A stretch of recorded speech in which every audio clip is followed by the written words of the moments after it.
18 मई 2022 को श्रद्धा वालकर की लाश फ्रिज में मिलती है, जिसे 35 टुकड़ों में काटकर उसके बॉयफ्रेंड आफ्ताब पूनावाला ने फ्रिज में रखा था। और इसके बाद एक सेम ही केस था निक्की यादव का, और अब ऐसा ही सेम केस बेंगलुरु से सामने आया है, जिसमें विक्टिम के 30 टुकड़े करके उसे फ्रिज में डाला गया, जो इन दोनों केसेस से मिलता जुलता है। Welcome to my channel. 21 सितंबर 2024 बेंगलुरु के व्याली कवाली में एक अपार्टमेंट से बदबू आती है। ये बदबू इतनी ज़्यादा थी कि आसपास रहने वाले पड़ोसियों को भी यह बदबू आ रही थी, और पहले तो उन्होंने सोचा शायद ये बदबू थोड़े टाइम बाद बंद हो जाएगी, लेकिन जब बहुत टाइम बीतने पर भी ये बदबू कम नहीं हुई बल्कि और भी ज़्यादा बढ़ने लगी, तो अब पड़ोसियों ने उस अपार्टमेंट के ओनर को कॉल किया और उन्हें इस बदबू के बारे में जानकारी दी।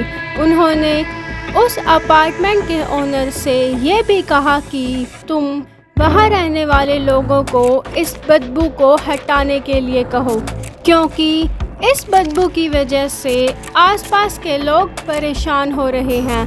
अब ओनर उस अपार्टमेंट में रहने वाली महालक्ष्मी को कॉल करते हैं, लेकिन बार बार कॉल करने पर भी महालक्ष्मी कॉल नहीं उठाती, तो ओनर अब महालक्ष्मी की माँ को कॉल करते हैं और उन्हें भी इस बदबू के बारे में जानकारी देते हैं। अब महालक्ष्मी की माँ भी उसे कॉल करती है, लेकिन बार बार कॉल करने पर भी महालक्ष्मी कॉल नहीं उठाती। अब महालक्ष्मी की मदद के मन में डर आ जाता है। अब जल्दी से महालक्ष्मी की मदर उस अपार्टमेंट के पास पहुंच जाती है और वो ओनर से एक स्पेयर की लेती है। अब महालक्ष्मी की मदर उस अपार्टमेंट में दाखिल होती है। जैसे ही वो उस अपार्टमेंट में दाखिल होती हैं तो वहाँ बहुत ही ज़्यादा भयानक बदबू आती है और वहाँ का सारा सामान इधर उधर बिखरा पड़ा था। यहाँ तक कि वहाँ की बैग्स, चप्पलें, कपड़े सब कुछ बिखरा हुआ था, लेकिन अभी भी उन्हें नहीं पता था कि आखिर वो बदबू कहाँ से आ रही थी। बहुत ज़्यादा ढूंढने के बाद महालक्ष्मी की मदर की नज़र वहाँ पर रखे एक फ्रिज पर पड़ती है, जिसमें से कुछ टपक रहा था, और जब वो ध्यान से देखती हैं तो उन्हें पता चला कि वो ब्लड था। ऐसा देखते ही उनकी सांसें थम गई थी, लेकिन वो हिम्मत करके फ्रिज खोलती हैं और उनकी चीख निकल जाती है, क्योंकि उस फ्रिज में उनकी बेटी की लाश थी और वह लाश 30 टुकड़ों में कटी हुई थी।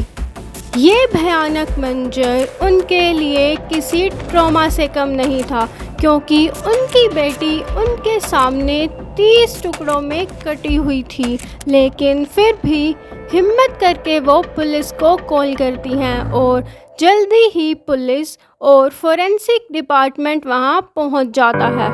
अब पुलिस सबसे पहले महालक्ष्मी के घर वालों से बात करती है और उनसे पूछती है कि उनकी बात महालक्ष्मी से कब हुई थी।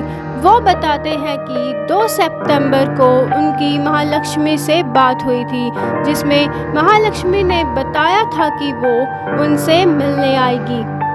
उस टाइम पर महालक्ष्मी का एक्स हस्बैंड भी वहाँ मौजूद था।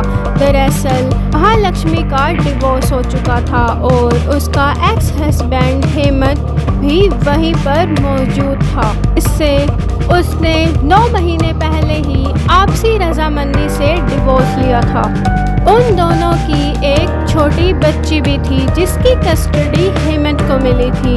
अब सबसे पहले पुलिस शक हेमंत पर जाता है, क्योंकि उसके खिलाफ पहले भी महालक्ष्मी ने 2 FIR करवाई थी और हेमंत पर उसके ऊपर मारपीट करने का भी इल्ज़ाम था। और ये सब देखकर उनका हेमंत पर शक करना लाजमी था, जिसकी वजह से वो बार बार हेमंत से पूछताछ करते हैं। और पूछताछ में उनके सामने एक और चीज़ आती है कि हेमंत दास ने भी महालक्ष्मी के ऊपर FIR करवाई थी, जिसमें उसने बताया था कि महालक्ष्मी का एक्स्ट्रा मैरिटल अफेयर था। अब पुलिस को पता चलता है महालक्ष्मी के एक्स्ट्रा मैरिटल अफेयर के बारे में। हेमंत दास ने बताया कि उसकी महालक्ष्मी का मोहम्मद अशरफ नाम के इंसान से अफेयर था। अशरफ बेंगलुरु में काम करता था और हेमंत दास और महालक्ष्मी के बीच के झगड़ों की वजह भी वही था, जिसकी वजह से शायद उन दोनों का डिवोर्स भी हुआ था, क्योंकि हेमंत दास को महालक्ष्मी का अशरफ से बार बार मिलना पसंद नहीं था। अब महालक्ष्मी की पोस्टमार्टम रिपोर्ट सामने आती है। पोस्टमार्टम रिपोर्ट में पता चलता है कि उसका कत्ल 4-5 दिन पहले ही हो चुका था और इसी वजह से इतना टाइम बीतने के बाद उसकी बॉडी से बदबू आ रही थी, क्योंकि ये केस अभी अभी खुला है और नया होने की वजह से इसमें पूरा खुलासा नहीं हुआ है। लेकिन पुलिस ने इस केस के सस्पेक्ट को ट्रेस कर लिया है, जो कि वेस्ट बंगाल में है। लेकिन अभी तक ये नहीं पता कि क्या अशरफ ही महालक्ष्मी का खूनी है या फिर अशरफ ने किसी और के साथ मिलके ये पूरा क्राइम किया है।